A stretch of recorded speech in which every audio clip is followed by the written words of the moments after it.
You're listening to the Ask Drone U podcast. You ask, we answer your drone questions. Whether you're here to turn your passion into profit or you simply fly for fun, we're a community of learners and teachers who aspire to achieve greatness. We are Drone U. Hey everyone, and welcome to another fantastic episode of Ask Drone U. My name is Paul, and I'm here with Haye to give you this week's drone news. Haye, welcome back to the show, my friend. Thanks for having me, and good morning to you as well today. It is a beautiful Friday morning here in Albuquerque, New Mexico, although I will say that I think we brought the New York weather back with us because it's overcast and cloudy, which it never is out here. Oh boy. You had to take something home from that show, didn't you? That's right, other than just the Osmo Pocket, that is correct. Exactly. All right. So in this week's drone news, the first story that we're going to be talking about is Airmap had recently come out with an article on their blog talking about safer drone flights with Airmap's real-time geofencing alerts. And in that article, they said, and I quote, "In fact, these scenarios are quite common. A recent study by Embry-Riddle University found that 20% of operators were flying higher than the safe altitude prescribed for their operating area, which means that more than 1 in 5 operations poses unmitigated risk to manned aircraft operations. The study also found that 12% of the operations took place over unimproved land and parks, meaning that 88% of operations took place near or above obstructions, urban structures, or other hazards," which kind of is implying that if you're flying over buildings or structures, that you're actually flying in a place that you shouldn't be at an altitude you shouldn't be. Which we know that with Part 107, we're actually allowed to fly 400 feet up or above ground level or 400 feet above the tallest point of a building as long as we're within 400-foot radius of said building and that airspace doesn't extend into a controlled shelf airspace like Class Charlie Delta or Class Bravo airspace. Now, recently, Brendan Schulman tweeted out that Airmap, you wrote a staggering 88% of drone operations take place near or above buildings, structures, and other hazards. Flying near or over structures isn't a hazard in itself and is contemplated by Part 107, implying that 88% of flights are hazardous perpetuates false and damaging perceptions. Couldn't agree more with Brendan on this one. I totally agree with Brendan as well. I mean, flying over buildings is not necessarily a dangerous operation. There's many ways you can make it not dangerous at all. So I think they're overreaching with that statement for sure. I think they're definitely perpetuating that, the airspace seems more dangerous than it really is. And actually, as we'll come up and talk about in another story this week, research just came out that says Americans are actually getting more and more comfortable with flying drones, which is, I think, great news. Yeah, I totally agree. I think that is great news. I think One big help, of course, is drones getting more and more popular among hobbyists and people getting more familiar with drones. And I think that helps a great deal with, just creating that level of comfort. Couldn't agree more. Yeah. What else do we have for this week, Haye? We have an official answer from DJI. I mean, a lot of people were wondering why the Phantom 4 Pro version 2 is out of stock. I mean, of course, you can still find it in places like B&H, Adorama, Amazon.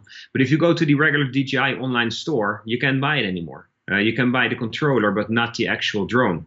Now, initially, it seemed that maybe that was an indication that there is a Phantom 5 around the corner. Since then, we've learned quite a bit more. I think we'll have to wait a little longer for the Phantom 5. But I did reach out to DJI and see if we could get an official answer from them regarding the Phantom 4 Pro. And this is what they wrote to us. They said, we have a shortage of parts from a supplier, which leaves us unable to manufacture more Phantom 4 Pro version 2 drones until further notice. We are sorry for the inconvenience this may cause our customers, and we would urge them to look at drones in the Mavic series as an alternative in the meantime. Now, as we all know, for taking photos, that may actually be a good suggestion. However, if you want crisp, clear, sharp video footage in 4K, I'm not sure if the Mavic 2 Pro is going to be your answer in this case. So why do you say that? Why would the Mavic 2 Pro, wouldn't be your answer? Oh, I think if you want to take professional-looking video footage and you want to get the most capable and most affordable drone that there currently is, the Phantom 4 Pro is the only one you can turn to. Yeah, I agree. Again, with the global shutter as well, it's the go-to drone for photogrammetry. So, I mean, again, there's just more and more value with the Phantom 4 Pro right now, and probably will be for some time. Yeah, and I mean, I hope they get this sorted soon, because I think the whatever is still left in inventory at some of those other retailers, those numbers are dwindling, and at some point they're going to run out too. So I hope DJI is able to fix this issue and get the production back in order. I agree 100%. Yeah. Well, what else do we have coming out from DJI that's new this week? Yesterday, DJI Pro, which is a new department or new brand that DJI put out. It's really aimed at the professional drone users, but also people that use camera equipment and gimbals. So this brand was first launched back in September. Yesterday, they launched their YouTube channel. And their YouTube channel is at this time, it's all focused on the Ronin 2. It's almost like a tutorial on how-to and troubleshooting series of videos. DJI Pro came out with 25 short videos right now. They seem to be very professionally done and very much to the point. So if you have any questions about the Ronin 2, then this would be a great place to go to. I'm not sure what's going to be next. I would imagine that the Inspire 2 is going to be part of this series as well. But I think it's pretty exciting that they put more efforts into helping the pro community out there. Definitely. Couldn't agree more. Well, okay, so with DJI's launch event at Good Morning America Studios that both you and I attended, I was kind of disappointed that all we saw was the Osmo Pocket. And I think that we weren't the only ones, as oftentimes there were lack of applause when I think people were expecting applause.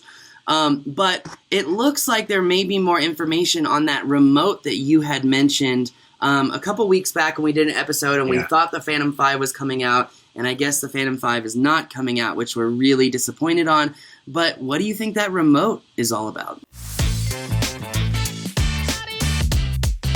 Well, the remote is an interesting one because we've seen it surface in official DJI footage. We've seen it in photos. We saw it in a clip about that Greenland skiing expedition that was part of the Mavic 2 launch event. It's basically a Mavic 2 Pro or Zoom remote controller, but then with a crystal sky screen attached and built into it. And we're getting still more details about this, but we may be seeing this being released around CES. And it looks like it's going to be a professional remote control for the Mavic 2 drone series. It's going to have a built-in screen. I would expect it to be much more glare resistant, much brighter for outdoor use. Maybe they would have some other ports to connect it to professional audio equipment and external recording equipment as well. We're not quite sure yet. We're looking into that story. So stay tuned with DroneDJ to find out more soon on this. Awesome, man. I'm really excited. I think CES is going to be really fun this year. Will I see you at CES this year? Yeah, you will. I'm planning to go there. So for sure. Sounds like it's going to be a big party at CES all over again. Exactly. By the way, one more thing about the DJI Osmo Pockets. We have a professional cameraman actually using this device over the weekend. So early next week, I should have feedback from a professional camera operator as to what you actually can and cannot do with the DJI Osmo Pocket. So that should be interesting as well. Awesome. Yeah. And our last story for this week is actually about how Americans do feel about drones for public safety. So CAPE actually came out with a recent study that had sampled 600, which is a small sample set, of Americans, and wondering whether, in their attending a sporting event, traveling to a major city, or just checking out the mall, community safety, as they said, is top priority in the minds of many Americans. And their study called Superheroes in the Sky showcases that increasing public safety concerns are influencing everything from travel to tourism, events, and even entertainment. As a result, expectations of law enforcement and first responders are highest than they ever have before. And they found that 94% of Americans believe drones have the ability to improve public safety. And they said 84% expect local law enforcement agencies and first responders to leverage the best possible technology and tools to ensure their safety. They said that 55% admit to knowing very little about drones, though, and 84% say better education about impact would make them more comfortable with the use of drones for public safety. Yeah, you're probably aware as well that DJI has been pushing this issue also, that drones are for good and will help to make our lives better. DJI started tracking how many people's lives have been saved with the use of drones, like people that were lost in cornfields or in the forest and that have been found with drones, sometimes even with thermal cameras attached to them. So I think that helps to increase the awareness among the public about what drones can do and how important they can be in certain situations. I think also what has helped is that in the aftermath of some of the bigger natural disasters, like the hurricanes we had last year, and also the fires that have been going on in California, drones have been playing a very active role, especially after those disaster events. And that's been in the news as well quite a bit. So I think that also helps to create the awareness among the general public as to what drones can do and how they can be used. I think it's important because at the same time, when I talk to people who aren't drone enthusiasts, a lot of time I'm still surprised by how little people actually do know about drones. You have to kind of go back all the way to the beginning and say, okay, this is what a drone is. This is how you can use them before you can actually talk about how they are beneficial for a lot of people as well. Couldn't agree more. I actually wrote about that significantly in my book, Living the Drone Life, which you can get on Amazon if you want to check that out. So I could not agree with you more, Haye, and greatly appreciate every minute that we get to spend together and discuss the news because, again, love the deep dive, love what DroneDJ is doing, so just want to say thank you again so much. No worries. I appreciate your time as well and love doing these shows together. So let's keep doing this, and we're on to the next one, I think, early next week, right, for recording? We are recording early next week, and that's because I will be at the NTSB Training Center doing a training for accident reconstruction, and really excited, really excited about that. We're actually going to be leaving up the tickets just till Monday. I think there's like 5 or 6 left. But the class is almost sold out, and I'm really excited about that. It's going to be a lot of fun to map these helicopters and Cessnas. Yeah. And then also there's going to be big news later next week, but we'll discuss that next week. Yeah, well, hopefully I'll be seeing you down there. I'm working on the logistics on my end, but with a little luck, I'll see you there at least on Thursday. So I'm looking forward to that. Awesome, Haye. I'm looking forward to doing it. I'm looking forward to seeing you as well, even though I'm having a little difficulty communicating that.